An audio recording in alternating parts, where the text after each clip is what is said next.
Зробимо круту цегляну стіну за допомогою помаранчевого барвнику для шоколаду від Hero Colors. Взяли один дропс та розтопили в мікрохвильовці.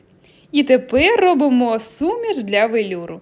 Додаємо потрошки, аби зрегулювати потрібний нам колір. Наприклад, мені ще не вистачає трішки темнішого кольору, тому я додаю бамбукове вугілля. Та для насиченості ще один дроп з барвнику. Пробиваємо блендером для однородного кольору, та отакий класний велюр у нас вийшов.